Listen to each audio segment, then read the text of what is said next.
Hello my YouTube family, welcome once again to our channel scholar tutors. उम्मीद करता हूँ आप बहुत ही अच्छे होंगे और अच्छे से अपनी पढ़ाई तैयारी कर रहे होंगे।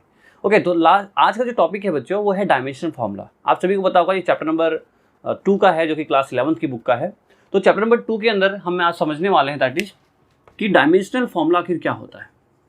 ठीक, क्या समझने वाले हैं डायमेंशनल फार्मूला क्या होता है। मैंने देखा है बहुत सारे बच्चों को कि बहुत कंफ्यूज रहते हैं कि कब सर MLT-1 हो जा रहा है, कब ये डायमेंशन फार्मूला ऐसा हो जाता है, कब ऐसा हो जाता है। बहुत ही ज़्यादा डाउटफुल में हैं बच्चे। ठीक है, तो हम डिस्कस करेंगे कि डायमेंशन फार्मूला बेसिकली कैसे जनरेट करते हैं।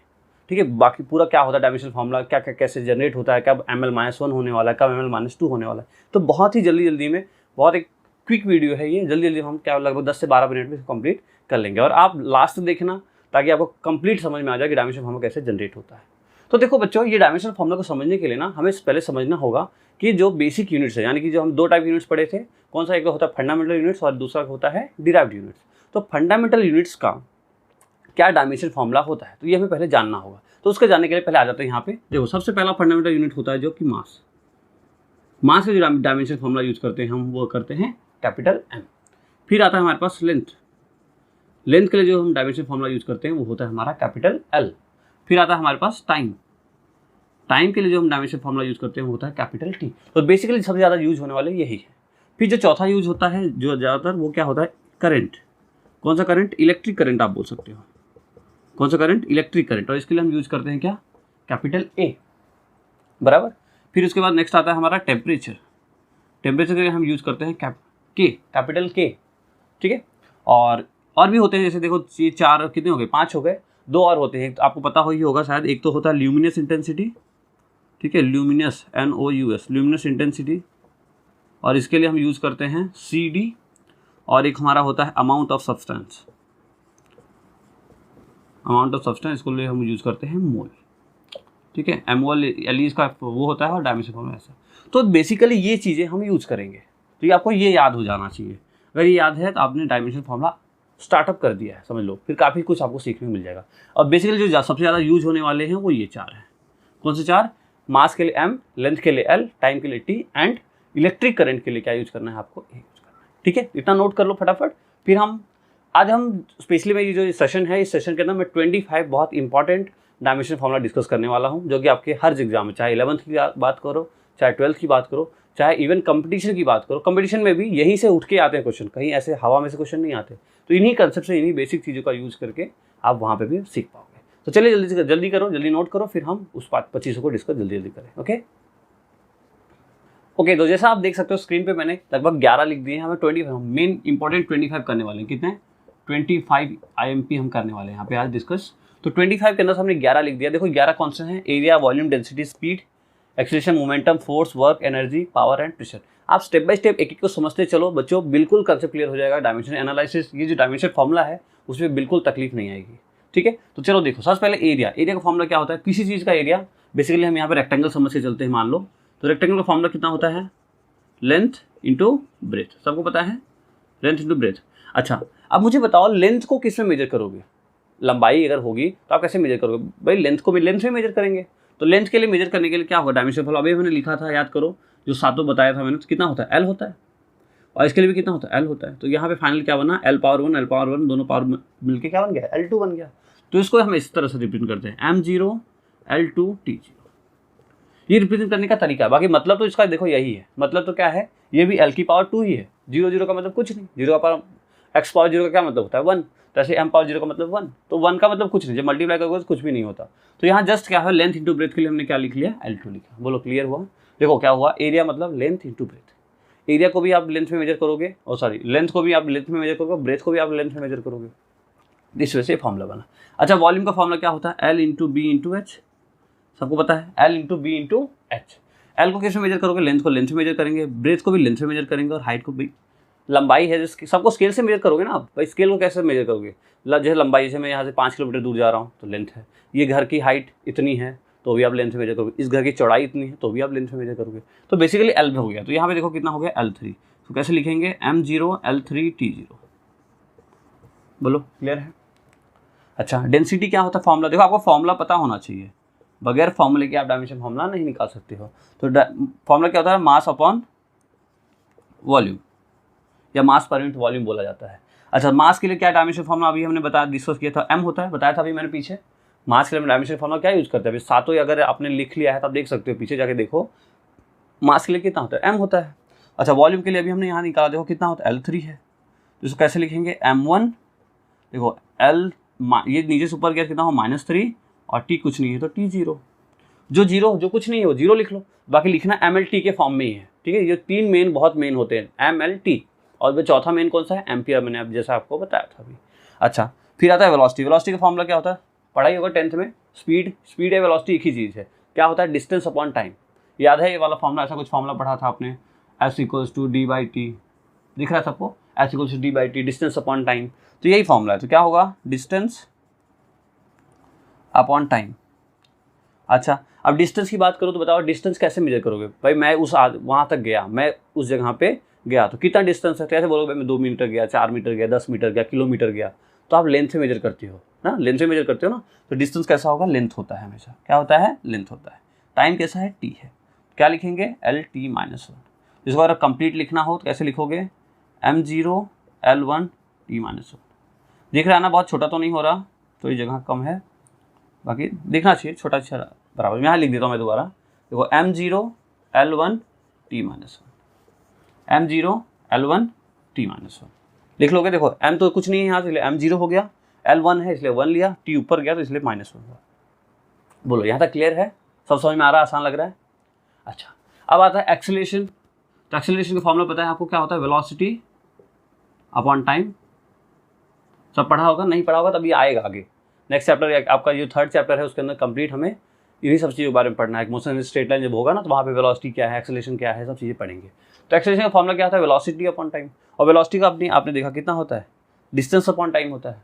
तो देखो मैं आपको एक बहुत बेसिक चीज़ बता रहा हूँ, ध्यान रखो, या तो आप डायरेक्टली इससे भी कर सकते हो, इससे भी करोगे तो भी चलेगा, उससे करोगे तो फॉर्मूले करोगे तो भी चलेगा। देखो कैसे करेंगे, जैसे वेलोसिटी अपॉन टाइम, तो वेलोसिटी के लिए वेलोसिटी का फॉर्मूला कितना होता है, डिस्टेंस अपॉन टाइम, तो हम इसको ऐसे लिख सकते हैं, डिस्टेंस अपॉन टाइम, और साथ में एक टाइम और है तो कितना हुआ, डिस्टेंस अपॉन t², यही हुआ ना। वेलोसिटी का मतलब डिस्टेंस अपॉन टाइम, और एक टाइम नीचे से पहले से था, तो कितना हुआ, डिस्टेंस अपॉन टाइम का 2। यानी डिस्टेंस के लिए हम क्या यूज़ करते हैं, L यूज़ करते हैं, टाइम के लिए क्या यूज़ करते हैं, t नीचे, देखो t ऊपर चला गया -2, यहाँ पे m0 L T-2। इस तरह से करोगे तो चलेगा।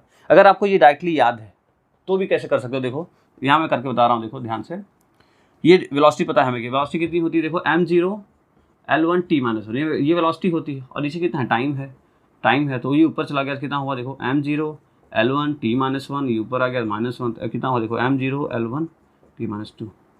देख सकते हो बिल्कुल मैच कर रहा है, देखो बिल्कुल मैच कर रहा है ना, यहाँ कुछ नहीं लिखा, जहाँ कुछ नहीं लिखा था वहाँ 1 होता है, इसलिए टेंशन लेना नहीं ना, देखो बिल्कुल मैच कर रहा है। तो आप कैसे भी करो, फॉर्मूले से निकाल लो, डायमेंशन फॉर्मूले से निकाल लो, टोटल अप टू यू, ठीक है, कैसे आप करते हो आप पे डिपेंड करता है। अच्छा चलो फिर मोमेंटम का देखते हैं, क्या होता है momentum, mass into velocity. Moment का फॉर्मूला क्या होता है, मास इंटू वेलोसिटी। अब मास क्या है बच्चों, देखो मास के लिए हम क्या यूज़ करते हैं, m यूज़ करते हैं। वेलोसिटी के लिए याद क्या यूज़ करते हैं बताओ, मीटर/सेकंड², याद है आपको, देखो यहाँ से अगर याद देखो तो ऐसे अगर याद है तो अच्छी बात है, नहीं याद है तो डायरेक्टली आप लिख सकते हो। देखो मास के लिए हम कैपिटल M यूज़ करेंगे, वेलोसिटी कितना है, मीटर/सेकंड², मीटर यानी कि ऐसे लिख सकते हो, देखो डिस्टेंस अपॉन टाइम होता है ना, तो आप ऐसे लिख लो, m डिस्टेंस अपॉन टाइम, तो m यानी कि मास, डिस्टेंस यानी कि l, टाइम यानी कि t, ml T-1 ऐसे लिखो। देखो 1 लिखा नहीं जाता, ठीक है, इसलिए मैं 1 नहीं लिख रहा हूँ, m जब 0 होगा 0 लिखना है, लेकिन 1 नहीं लिखा जाता, इसलिए ml T-1, कैसे, ml T-1, बोलो क्लियर रहेगा, आसान है। मोमेंटम मास इंटू वेलोसिटी, मास के लिए क्या होता है m होता है, वेलोसिटी के लिए कितना होता है, डिस्टेंस अपॉन टाइम, क्या, डिस्टेंस अपॉन टाइम, तो डिस्टेंस अपॉन टाइम के लिए हमने l, डिस्टेंस के लिए, टाइम के लिए t लिख लिया, क्लियर है। अच्छा फोर्स क्या होता है, force into mass into acceleration, M A F = ma, सबको याद होगा न्यूटन बाबा की theory, Newton second law, F = ma, तो m की वैल्यू कितनी, मास के लिए m, एक्सेलरेशन के लिए देखो कितना होता है, L-T-2। डायरेक्टली कर सकते हो ना भाई, याद, ये सब देखो, ये सब अगर छोटी छोटी चीज़ें हैं, ये जितना हम करें, अगर आपको ये 25 में से अगर मैं बोलता हूँ 15 भी याद होगा ना, 11 2 3 4 और हम जो करोगे तो आप 11th में कहीं भी डायमेंशन फॉर्मूला में अटकोगे नहीं, और जो बाकी के बच्चे हैं अगर वो भी कर लोगे तो 12th में कहीं अटकने वाले नहीं हो, ये मेरी तरफ पूरी 100% गारंटी है। ओके, अगर नहीं अच्छा लगेगा तो डिसलाइक कर देना, लेकिन 100% मेरी गारंटी है अगर आप 25 याद कर लिए हो तो आपको कहीं भी अटकने वाले नहीं हो, कंप्लीट हो जाएगा। ओके चलिए, तो MLT-2, MLT-2। अच्छा वर्क देखो, वर्क का फॉर्मूला बताओ। वर्क और एनर्जी सेम चीज़ होती है बच्चों, ठीक है। वर्क देखो कई बार क्या होता है, हमें वर्क का फॉर्मूला याद नहीं होता, वर्क का फॉर्मूला हमें याद नहीं होता तो हम एनर्जी समझ सकते हो, और अगर एनर्जी याद नहीं है तो वर्क को समझ सकते हो। वर्क और एनर्जी एक ही चीज़ें होती है, तो वर्क और एनर्जी एक ही चीज़ होने की वजह से तो आप यहाँ से बोल सकते हो कि force into distance, force into distance पढ़ा भी होगा शायद 10th क्लास में, F.D या FD पढ़ा है ना, force into displacement, force into displacement, work कितना होता है, फोर्स इंटू डिस्प्लेसमेंट सब पढ़ा है। तो फोर्स के लिए देखो हमें पता चला अभी पीछे ही ऊपर ही MLT-2 होता है, और डिस्टेंस के लिए कितना होगा, 1 L और होगा भाई, डिस्टेंस है तो 1 L और होगा, तो कितना हो जाएगा देखो ML1 मिलके 2T-2। बोलो आ रहा है समझ में, यस और नो आ रहा है? अगर आ रहा है तो एक लाइक कर दें, और नहीं आ रहा तो एक डिसलाइक कर दें। ओके चलिए, तो वर्क के लिए कितना हुआ ML2T-2, ठीक। फिर आता है एनर्जी। एनर्जी देखो, एनर्जी का देखो एक डायमेंशन फॉर्मूला की बहुत बड़ी प्यारी सी बात है कि अगर आपके पास अगर एनर्जी है, एनर्जी का मतलब चाहे काइनेटिक एनर्जी हो, चाहे पोटेंशियल एनर्जी हो, चाहे नॉर्मल कोई भी ढंग की एनर्जी हो, सबका डायमेंशन फॉर्मूला आने वाला है सेम। जैसे आपको देखो मान लो एनर्जी है, एनर्जी बेसिकली हमें नहीं मालूम, मान लो याद नहीं आपको, वैसे एनर्जी वर्क के सेम, मैंने अभी बताया आपको एनर्जी और वर्क की डायमेंशन फॉर्मूला सेम होता है। चाहो तो आप डायरेक्ट देखो ऐसा लिख सकते हो ML2T-2, जो हमने ऊपर आया है वही चीज़, लेकिन इसको हम अगर कैलकुलेट करना चाहे, मान लो हमें नहीं सर हम तो नहीं मानते आपकी बात, कोई पता नहीं आप क्या बोल सकते हो, तो हम प्रूव भी कर सकते हैं। देखो जैसे आपने पढ़ा है हाफ mv², किसका फॉर्मूला होता है ये, काइनेटिक एनर्जी का पढ़ा है ना। तो काइनेटिक मास के लिए कितना यूज़ करेंगे, देखो ये होता है m, वेलोसिटी के लिए क्या यूज़ करते हैं, मीटर पर सेकेंड। वेलोसिटी का फॉर्मूला देखो यहाँ पे, ये कितना होता है L1T-1, L1T-1। अब इसका स्क्वायर कर दो तो कितना होगा, देखो ML2T-2। देखो क्या मैच कर रहा है, देखो बोलो मैच कर रहा है कि नहीं कर रहा है, कर रहा है ना। तो वही मैं बोलना चाह रहा हूँ, एनर्जी का मतलब कुछ भी हो सकता है, इट में भी काइनेटिक एनर्जी, इट में भी पोटेंशियल एनर्जी, ठीक है, किसी टाइप की एनर्जी होगी, सबका डायमेंशन फॉर्मूला सेम होने वाला है, और एनर्जी और वर्क का डायमेंशन फॉर्मूला सेम होने वाला है। क्लियर? ओके, तो इतनी बातें हो गई डन। अब आते हैं पावर पे। तो पावर होता है आपका वर्क अपॉन टाइम। क्या? वर्क अपॉन टाइम, कितना वर्क किया आपने, कितने टाइम में, राइट डिफाइंस पावर, आपको पता ही होगा। तो वर्क के लिए डायमेंशन फॉर्मूला ये आपके सामने है, ML2T-2। मेरे साथ बोलो ML2T-2, ML2T-2। तो यहाँ लिख सकते हैं डायरेक्टली ML2T-2, और नीचे कितना टाइम है तो टाइम ले ली, टाइम ऊपर जाएगा तो कितना होगा ML2T-2, और साथ में देखो यहाँ कर देते हैं, थोड़ी जगह है हमारे पास, ML2T-2 और साथ में ये ऊपर गया तो -1 हो गया, तो कितना आया देखो ML2T-3। देख सकते हो, प्रेशर भूल जाओ अभी। पावर के लिए कितना है ML2T-2 -1, फाइनल कितना हुआ ML2T-3। बोलो इतना नोट कर लोगे, समझ में आ गया सारी बातें। देखो बच्चों ऐसा जरूरी नहीं है डायमेंशन फॉर्मूले की ही जरूरत है। अगर हमें फॉर्मूला याद है, मान लो आपको वर्क का नहीं पता, बोल मान लेते हैं वर्क का डायमेंशन फॉर्मूला आपको नहीं मालूम है, तो आप क्या करोगे, वर्क का मतलब क्या पता है ना आपको, फोर्स इंटू डिस्प्लेसमेंट। भाई जैसे ये निकाला आपने फोर्स इंटू डिस्टेंस या डिस्प्लेसमेंट, तो फोर्स इंटू डिस्प्लेसमेंट करके निकाल सकते हो। अब फोर्स का भी नहीं मालूम मान लो, तो फोर्स का फॉर्मूला क्या था, मास इंटू एक्सेलरेशन। तो आपको कंबाइन करके समझ सकते हो आप, तो इसमें कोई तकलीफ नहीं आएगी। बेसिकली समझना ये है क्या है, चाहे तो आप डायमेंशन फॉर्मूला याद रखो, चाहे तो आप नॉर्मल फॉर्मूला याद रखो, दोनों में से अगर कोई भी आपको याद है तो आप 100% कर लोगे। लेकिन अगर आपको जल्दी जल्दी में करना है, मान लो आपने कोई एग्जाम बैठे हो और वहाँ फास्ट टू फास्ट करना है, मतलब जल्दी जल्दी करना है आपको, तो उस केस में आपको अगर डायमेंशन फॉर्मूला पता है तो आप बहुत स्पीडली रिकवर कर सकते हो और स्पीडली सीख सकते हो। ओके, तो आई होप बहुत अच्छे से क्लियर हुआ होगा। तो 10 ये रहे आपके सामने, नेक्स्ट हम बाकी के 15 अभी और करते हैं, तो इतना जल्दी नोट करो फिर आगे बढ़ें। ओके, तो नेक्स्ट मैंने लिख दिए देखो, pressure, torque, stress, strain, surface tension, surface energy and heat. तो इसको देख लेते हैं, और उसके बाद एक लास्ट स्लाइड होगी जिसके अंदर हम कंप्लीट 25 को कंप्लीट कर लेंगे। ओके, 17 तक किया था। यहाँ प्रेशर का फॉर्मूला देखो क्या होता है, फोर्स अपॉन एरिया। प्रेशर का फॉर्मूला क्या होता है, फोर्स अपॉन एरिया। अब फोर्स के लिए डायमेंशन फॉर्मूला बताइए, क्या याद है आपको, पीछे देखो याद है, होता है ML-T-2। ठीक है, फोर्स देखो बहुत काम आने वाला है, फोर्स अगर आप याद करोगे तो बहुत ही बेहतर रहेगा। तो ML-2, और एरिया के लिए हमने देखा था कितना होता है L2। तो सॉल्व करेंगे, देखो ML1 और ये ऊपर गया तो -2 और T-2, तो फाइनली क्या बना ML-1 T-2। ये बना आपका किसका, प्रेशर का फॉर्मूला ML-1 T-2। बोलो क्लियर हुआ? देखो ये 2 ऊपर चला गया तो ये 1 था, -2 हुआ, -2 होने से -1 हो गया, t-2, ml1 ml-1 t-2। Clear, note करो। फिर टॉर्क होता है फोर्स इंटू परपेंडिकुलर डिस्टेंस। क्या? Force into perpendicular distance. अब फोर्स के लिए हमें पता है, देखो ml-t-2 होता है, और डिस्टेंस के लिए बताओ कितना होता है, l होगा। भाई लेंथ को कैसे मेजर करो, डिस्टेंस ऐसे मेजर कर होगा, कितना होगा, देखो ml2t-2, ml2t-2। समझ में आ रहा है कैसे चल रही सारी कहानी? अब तो आपको आसान लगने लगा होगा। अच्छा, स्ट्रेस क्या होता है? देखो स्ट्रेस भी सेम फॉर्मूला होता है, फोर्स अपॉन एरिया। जो प्रेशर का फॉर्मूला होता है वही क्या होता है, स्ट्रेस का फॉर्मूला होता है। इसका भी कितना डायमेंशन फॉर्मूला होगा, वही होगा ml-1t-2। अगर आपको ये याद है तो ये अपने आप याद हो जाएगा, क्योंकि सेम होता है। अच्छा, फिर आता है स्ट्रेन पे। स्ट्रेन क्या होता है बच्चों? स्ट्रेन होता है चेंज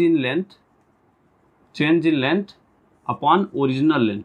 अभी आप पढ़ोगे, आपकी ही बुक में थर्मल चैप्टर है जो आगे चलेगा थोड़ा सा फर्स्ट सेकंड पार्ट में, तो वहाँ भी सब चीज़ें हैं, स्ट्रेन, स्ट्रेस, स्ट्रेन, ये सारी चीज़ें, प्रेशर वगैरह।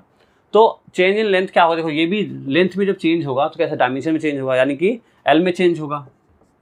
लेंथ में यानी कि एल ही तो है, लेंथ का मतलब क्या, लेंथ में जो चेंज हुआ। और ओरिजिनल, अच्छा ये डायमेंशन एक्चुअली यहाँ जो होता है ना फॉर्मूले में, वो होता है डायमेंशन और डायमेंशन। ये हमने लॉन्गिट्यूडनल स्ट्रेस लिख दिया, डायमेंशन हो, चाहे देखो ऊपर भी डायमेंशन नीचे भी डायमेंशन, ये भी एल नीचे भी एल से एल कट गया, क्या आया, 0, यानी कि इसको हम कैसे लिखते हैं, m0 l0 t0। And this kind of thing is called as dimensionless quantity. क्या बोलते हैं इसको, डायमेंशनलेस क्वांटिटी। बहुत ही इंपॉर्टेंट है ये, बहुत ही इंपॉर्टेंट। एग्जाम में कई बार पूछता है कि which of the following dimensionless quantity. तो आपको पता, अगर स्ट्रेस है, स्ट्रेन है, तो आप डायरेक्टली आंख बंद करके बोल देना, हाँ सर स्ट्रेन ही है, तो ये कैसा है, डायमेंशनलेस क्वांटिटी। हो सकता है एक से ज़्यादा ऑप्शन हो, लेकिन अगर आपके पास ऐसा कोई आपको याद है और इसमें से ऐसा कोई नहीं लग रहा है, तो आप डायरेक्टली बोल सकते हो स्ट्रेन है। ओके, सरफेस टेंशन फॉर्मूला क्या होता है सरफेस टेंशन का, force upon length. Force upon length. अब फोर्स का तो हमें पता ही है कितना होता है, ज्ञानी हो गए हो, ml-t-2 फोर्स, और लेंथ के लिए कितना होता है, l होता है, यही होता है ना, ml-t-2, और लेंथ के लिए कितना, 1 होता है। तो यहाँ पे कितना हो गया, ml1, और ये ऊपर आ गया -1 और t-2, तो m कितना हो, m1 l0 t-2, इस तरह से ml0 t-2 बराबर है। क्लियर हो रहा है सब कुछ, सरफेस टेंशन कैसे होगा, ml0 t-2। तो बेसिकली बच्चों समझ में आ रहा होगा आपको किस तरह से हम निकालते हैं डायमेंशन फॉर्मूला। ठीक है, पूरी कोशिश है कि आपको क्लियर होना चाहिए। कई तकलीफ आ रही है तो आप बिल्कुल कमेंट सेक्शन में कमेंट करके बता सकते हो। अब नेक्स्ट आता है सरफेस एनर्जी। सरफेस एनर्जी का फॉर्मूला होता है बच्चों वर्क अपॉन एरिया। वर्क का फॉर्मूला पता चल गया क्या आपको, ml2t-2। देखो कहीं है क्या, यहाँ कहीं दिख रहा है क्या, नहीं दिख रहा, हम ये बना लेते हैं, कोई तकलीफ नहीं है अपने को। वर्क का फॉर्मूला W इक्वल्स क्या होता है, फोर्स इंटू डिस्प्लेसमेंट। तो फोर्स के लिए कितना होता है, ml-t-2, और डिस्प्लेसमेंट कितना, l, तो कितना होगा, देखो ml2t-2। याद करोगे, याद होने लगेगा, प्रैक्टिस करो, अपने आप याद हो जाएगा। ठीक है, बहुत सारे प्रैक्टिस करना पड़ेगा, बट याद हो जाएगा। और जब एक बार याद हो गया बच्चों ना, तो लाइफ टाइम, गारंटी है मेरी ना, लाइफ टाइम भूलोगे नहीं। आपके बच्चे, छोटे छोटे बच्चे होंगे ना, जब आप शादी वादी होगी तो फिर छोटे छोटे बच्चे होंगे, आप उनको भी सिखाओगे, सर बेटा देखो ml2t-2 होता है। तो ऐसा ही कितना हो गया यहाँ पे, ml2t-2। कुछ बच्चे बहक गए होंगे शादी के ख्वाबों में, बहको मत, बहुत सीरियस मैटर चल रहा है ना। ओके, तो एरिया कितना होता है, L2। एरिया का पता है ना आपको, को लेंथ और लेंथ, एरिया का मतलब तो L2। तो देखो ये L2 खा गया, क्या मिला, mt-2। क्या मिला, mt-2। क्या मिला, mt-2। बहुत आसान लग रहा होगा, सब आसान है, जल्दी उतारो। फिर आते हैं हीट पे, mt-2। अच्छा, लास्ट कितनी है हमारी, हीट। नोट करो, इतना थोड़ा मिटा दूंगा मैं। अब देखो हीट है, हीट का मतलब क्या, जस्ट टाइप ऑफ एनर्जी। भाई हीट क्या है, थर्मल एनर्जी। तो ये एनर्जी तो है, और एनर्जी का डायमेंशन फॉर्मूला हमें पता है क्या होता है, एनर्जी वर्क के बराबर होती है, बोलो पता है ना। और वर्क किसके बराबर होता है, वर्क अभी हमने निकाला ही था, कितना होता है, ml2t-2। कंपैरिजन करेंगे तो ज़िंदगी में कभी भी दुखी नहीं होंगे। ठीक है, कंपैरिजन लाइफ के साथ, किसी की और के इंसानों के साथ कंपैरिजन नहीं, डायमेंशन फॉर्मूला के साथ कंपैरिजन ना, बहुत ही अलग सा चीज़ है। ओके, तो हीट, एनर्जी, वर्क सब एक ही बराबर है, बिकॉज ml2t-2 सबका सेम होने वाला है।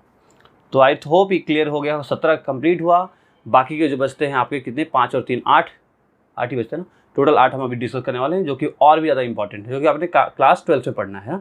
जल्दी छापो, फिर बात करें आगे।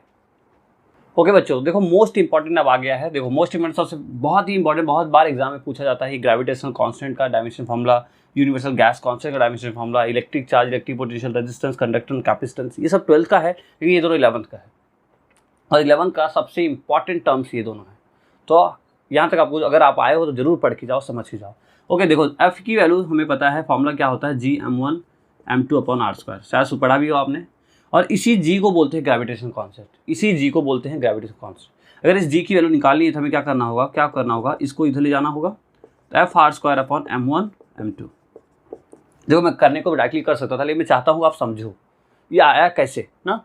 तो देखो फोर्स के लिए अब आपके पास F है, F की डायमेंशन फॉर्मूला पता है आपको, mLt-2 होता है। दूसरा R है, R यानी कि क्या, डिस्टेंस। भाई R को पता है ना, रेडियस क्या होता था, रेडियस होता था।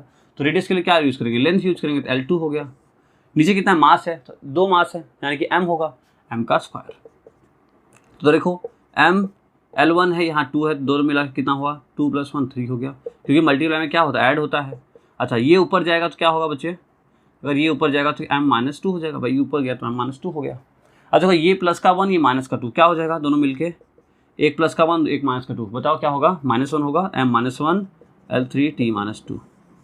This is the dimension formula of gravitational constant G, capital G, that is not small g। Small g की वैल्यू 9.18 Nm/2 होता है, वो चीज़ अलग है, ठीक है, वो मीटर/सेकंड², सॉरी।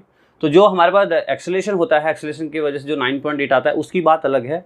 यहाँ हम बात कर रहे हैं किसकी, ग्रेविटेशनल कांस्टेंट G की, जिसकी वैल्यू कितनी होती है, m-1 L3t-2। आई होप बहुत अच्छे से क्लियर हुआ होगा। देखते हैं यूनिवर्सल गैस कांस्टेंट का। देखो फॉर्मूला क्या होता है बच्चों, इसका PV = nRT, ठीक है, PV = nRT। यहाँ पे n क्या होता है, नंबर ऑफ मोल, R क्या होता है, हमारा गैस कांस्टेंट। तो हमें इस R की वैल्यू चाहिए, तो R इक्वल्स कितना होगा, PV = NT। बोलो हो गया ना, R की जगह चाहिए तो PV NT को नीचे उतार लेते हैं। P क्या है यहाँ पे, what is P? P is the pressure. क्या है P? प्रेशर है। प्रेशर के लिए हम लिख लेते हैं एक बार ना, थोड़ा सा आपको अच्छा रहेगा समझने। प्रेशर हो गया। V क्या है हमारा, V इज द वॉल्यूम। क्या है V? V volume. N क्या है, मोल, अमाउंट ऑफ सब्सटेंस था ना वहाँ पे, मोल है, इसको डायरेक्टली लिख लेते हैं मोल। और T क्या है हमारा यहाँ पे, टेम्परेचर, ठीक है, प्रेशर। तो यहाँ से प्रेशर की वैल्यू P = कितना होता है, देखो P का डायमेंशन फॉर्मूला क्या होता है, देखो फोर्स अपॉन एरिया होता है। तो फोर्स के लिए कितना होगा, mLt-2, और एरिया के लिए कितना, L2, एरिया यानी कि L-2। भाई पता है ना एरिया क्या होता था, L2 होता था, ऊपर गया तो क्या -2 हो गया। तो यहाँ से कितना हो जाएगा, देखो F mL-1t-2, कितना हो रहा है, mL-1t-2। तो ये मिल गया हमें कितना, mL-1t-2। अच्छा वॉल्यूम के लिए याद है L3, याद करो, लेंथ ब्रेथ हाइट याद है, लेंथ ब्रेथ हाइट, तो वॉल्यूम के लिए कितना होता था, L3 हो जाता था। मोल के लिए हम मोल ही रखेंगे। और ये क्या है हमारा टेम्परेचर। टेम्परेचर के लिए बताओ क्या यूज़ करते थे हम, K यूज़ करते थे, याद है क्या यूज़ करते थे, K यूज़ करते थे। तो फाइनली अगर हम यहाँ से सेट करेंगे इसको तो क्या बन जाएगा, यहाँ लिख लेते हैं m, देखो L-1 है, वैसे रहने दो, और क्योंकि अच्छा यहाँ भी है L, तो mL कितना होगा, देखो mL2, m यहाँ से L2, T-2, K-1 mole inverse. इस तरह से क्या, m देखो -1 की मिलकर बना 2, T-2, K inverse mole inverse. तो ये हो गया डायमेंशन फॉर्मूला किसका, यूनिवर्सल गैस कांस्टेंट का। बोलो क्लियर रहेगा। ये इसीलिए इंपॉर्टेंट है बच्चों, रीजन क्या है कि इसके पीछे हमें बैकअप में चाहिए। अगर बेसिक चीज़ें नहीं पता ना, ये इसका क्या, इसका क्या, इसका क्या, इसका क्या, तो हम इसको कर नहीं सकते। That's why this is important, 2 marks 3 marks में पूछते हैं एग्जाम में, इसलिए इंपॉर्टेंट है। रीजन क्या है कि इसको हमें बेसिक्स अगर पता है तो हम कर पाएंगे। ओके, इतना नोट करें, फिर हम आगे बढ़ते हैं। तो अब आते हैं इलेक्ट्रिक चार्ज। देखो इलेक्ट्रिक चार्ज का फॉर्मूला अगर हम यहाँ बात करें तो हमें पता है ना कि I = हमने पढ़ा होगा Q/T, पढ़ा है क्लास 10th में, I = Q/T। हमें Q की वैल्यू चाहिए, Q = कितना हुआ, IT। I क्या है, एम्पियर है, करंट का क्या होता है, एम्पियर। और T क्या होता है बताओ, टाइम होता है। तो टाइम के लिए क्या यूज़ करेंगे हम, टाइम के लिए क्या यूज़ करेंगे, T। तो फाइनली यहाँ पे जो जनरेट होता है वो कितना होगा, देखो m0 L0 T1 A1। देखो मैंने बताया था जो 7 फंडामेंटल यूनिट्स थे उसके अंदर एम्पियर भी आया था ना। तो अब देखो इसकी जरूरत यहाँ पड़ गई, जहाँ करंट होगा वहाँ पे क्या यूज होगा, एम्पियर। तो कितना हुआ, m0 L0 T1 A1। Clear है। फिर आता है आपका electric potential and potential difference. चाहे इलेक्ट्रिक पोटेंशियल की बात करो चाहे पोटेंशियल डिफरेंस की बात करो, एक ही फॉर्मूला होता है। और क्या फॉर्मूला होता है इसका, मैं यहाँ लिख देता हूँ, देखो वर्क अपॉन चार्ज। क्या फॉर्मूला होता है, वर्क अपॉन चार्ज। वर्क के लिए बताओ, डायमेंशन फॉर्मूला भी याद हो गया होगा आपको, mL2 T-2, और चार्ज के लिए कितना होता है, वही ये अभी हमने निकाला, इलेक्ट्रिक चार्ज के लिए कितना होता है बताओ, कितना होता है T1A1, यही था ना, इलेक्ट्रिक चार्ज या चार्ज एक ही बात है, तो T1 या A1। तो यहाँ से देखो क्या क्या होगा, T ऊपर चला जाएगा तो क्या फाइनली बनेगा ML2 T-2 और ऊपर गया -1 A1, तो कितना हुआ ML2 T-3 और A1। अच्छा ये ऐसा मैंने बक्स ऐसे इस बॉक्स ऐसे बॉक्स में बनाते हैं ना, इसको बक्सा बोलते हैं, क्या बोलते हैं बक्सा, दैट्स नॉट बक्सा, मैं मजाक कर रहा हूँ। इसको इस तरह से रिप्रेजेंट किया जाता है, डायमेंशन फॉर्मूले को इस तरह से रिप्रेजेंट किया जाता है, ठीक है। स्टार्टिंग बताना चाहिए लेकिन मैं लास्ट में बता रहा हूँ, होप आप माइंड नहीं करेंगे। तो बक्सा हम लास्ट बना देना चाहिए, ऐसे बक्सा बनाओगे इसका मतलब समझ में आ जाता है कि हाँ ये डायमेंशनल फॉर्मूला है। ओके, तो बक्सा हम सेट कर दें, ये इसका ये हो गया ML2 T-3 A1, जल्दी नोट करो। अब बात करें रेजिस्टेंस की, रेजिस्टेंस का फॉर्मूला जो होता है बच्चों होता है potential difference upon current. Formula याद हो जाएगा अभी, जब 10th में जाओ, आप 12th में जाओगे तो आपको सब पता चल जाएगा, सब हम डिराइव करेंगे, सब पता चल जाएगा, टेंशन लेना नहीं है ना। पोटेंशियल डिफरेंस अपॉन करंट, तो पोटेंशियल डिफरेंस का आपको फॉर्मूला पता है कितना है, देखो ML2 T-3 A-1 और करंट क्या आपको पता है कितना A1 होता है। ये ऊपर चला जाएगा, ये भाई साहब ऊपर जब जाएंगे तो ये क्या बन जाएंगे, यहाँ पे आ जाएंगे, और जब यहाँ पे आ जाएंगे तो कितना हो जाएगा ML2 T-3 A-2। लिख लें यहाँ पे, क्लियर है, कितना है ML2 T-3 A-2, ठीक है। तो इस तरह से आप कर सकते हो, क्लियर है, नोट कर लोगे। अच्छा, कंडक्शन जो होता है बेटा, कंडक्टेंस जो होता है वो होता है 1/r, इसको C से रिप्रेजेंट करते हैं, C = 1/r होता है। जो ये है जैसे इसका उल्टा, यानी कि इसका जो डायमेंशन फॉर्मूला होगा इसको हम इस तरह से लिख सकते हैं, अगर ये M1 है तो यहाँ -1 होगा, L-2 T3 A2। देखो क्या हुआ, जो प्लस का था माइनस का होगा, जो माइनस का था प्लस होगा। एक्चुअली ये ऐसा है, देखो यहाँ अगर लिखेंगे जब ऊपर जाएगा कैसा होगा, माइनस हो जाएगा ना, तो M1 था तो -1 हो गया, 2 था तो -2 हुआ, ये 3 था तो 3 हो गया, और ये -2 था तो 2 हो गया। तो ये हो गया हमारा कंडक्टेंस। और लास्ट बचता है जो 25 वो है दैट इज कैपेसिटेंस, को भी निकालेंगे, जल्दी नोट करो इतना फिर बात करें। नोट कर लिया? अच्छा, अब देखते हैं कैपेसिटेंस। देखो कैपेसिटेंस का फॉर्मूला एक्चुअली क्या होता है, C = Q/V, electric charge upon electric potential. Charge का पोटेंशियल हमने निकाल रखा है, देखो वहाँ पे कितना है, देखो बताओ M0 L0 T1 A1 upon potential, electric potential में डायमेंशन निकाल रखा है, देखो कितना है ML2 T-3 A-1। M देखो यहाँ पे M है, देखो यहाँ पे कंफ्यूज हो जाओगे इसलिए ये जीरो वाले हटा देते, अपने जीरो हटा देते। अब ये M ऊपर गया कितना हुआ M-1, L2 ऊपर गया तो L2 -2 हो गया। देखो ये T1 तो था, यहाँ पे ये 3 ऊपर गया, याद है, देखो 1 है, ये ऊपर गया, माइनस का प्लस हो गया, A1 था ये भी ऊपर गया, क्या बना M-1 L-2 T4 A2। And this is the dimension formula for capacitance. Capacitor पढ़ेंगे, बहुत अच्छा, बहुत ही अच्छा कंपोनेंट है जो कि एनर्जी को स्टोर करता है, पढ़ेंगे 10th 12th में। लेकिन C की जो वैल्यू होगी M-1 L-2 T4 और A2। ओके बच्चों, so that's all, I hope बहुत ही अच्छे से क्लियर हुआ होगा आपको। तो 25 यूनिट्स इंपॉर्टेंट यूनिट्स हम डिस्कस किए, और कैसे जनरेट होता है मुझे लगता है कि अब आपको बिल्कुल समझ में आ होगा। डायमेंशन एनालिसिस या डायमेंशन फॉर्मूले में कोई प्रॉब्लम नहीं हुआ होगा। नेक्स्ट वीडियो में हम बैठेंगे डायमेंशन एनालिसिस, 3 बहुत ही बेस्ट मेथड है डायमेंशन फॉर्म एनालिसिस के, और बहुत ही ज़्यादा इंपॉर्टेंट है। ओके, सो जल्दी मिलेंगे नेक्स्ट क्लास में। बहुत एक्साइटेड हूँ मैं पढ़ाने के लिए, और आप भी शायद पढ़ने के लिए बहुत एक्साइटेड होंगे। So thank you so much for watching the video. आपको वीडियो अच्छा लगा हो तो प्लीज़ लाइक करें, शेयर करें अपने दोस्तों के साथ, और अगर आप चैनल पर नए हैं तो प्लीज़ सब्सक्राइब करना, थोड़ा सा मोटिवेशन मिल जाएगा हमें भी। Okay, thank you so much for watching the video. जल्दी मिलते हैं, तब तक पढ़ाई करते हैं। All the best.